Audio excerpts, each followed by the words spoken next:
بسم اللہ الرحمن الرحیم۔ اٹھو مسلمانوں، اپنے مقدر جگا لو، نماز ادا کر کے اپنے اللہ کو منا لو۔ کھل کے دیکھ چشمے دل لاتا ہے لطف کیا نماز میں، ہر طرف آتا ہے نظر نور خدا نماز میں۔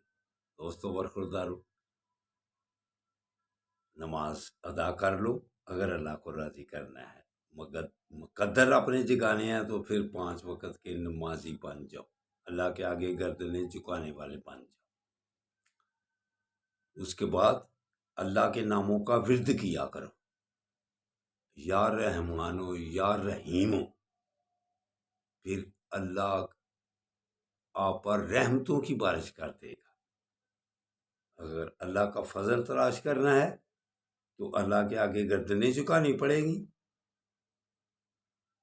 اور اللہ کے ناموں کا ورد کرنا پڑے گا۔ تو نبی کریم صلی اللہ علیہ وآلہ وسلم کا فرمان علی شان ہے کہ غیبت سے بچو۔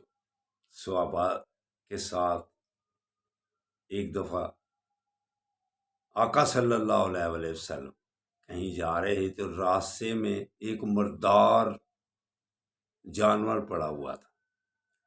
نبی کریم صلی اللہ علیہ وآلہ وسلم ارشاد فرمایا کیا کوئی اس سے کھانا پسند کرے گا؟ تو صحابہ عرض کرتے ہیں یا رسول اللہ اس میں سے تو بدبو آ رہی ہے۔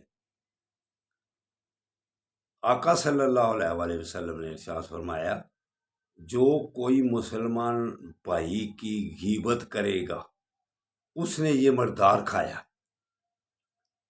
تو اگر بے برخورداروں صحت صحیح رکھنی ہے تو پھر غیبتوں سے بچو، خاص طور پر عورتیں جو ایک دوسرے کی غیبتیں کرتی ہیں۔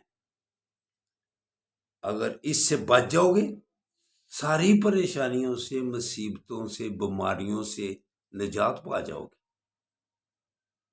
سارا دن اگر اچھی خوراک کھاتے رہیں گے لیکن اگر غیبتیں سارا دن کرتے رہے تو پھر مردار کا زیادہ اثر ہوگا، وہ خوراک پیچھے رہ جائے گی۔ تو اس لیے نماز ادا کرنے کے بعد سارا دن غیبتوں سے بعد رہو گے تو پھر بیماریوں سے بچ جاؤ گے، پریشانیوں سے بچ جاؤ گے، مصیبتوں سے بچ جاؤ گے۔ اللہ حافظ، اللہ حافظ، اللہ حافظ۔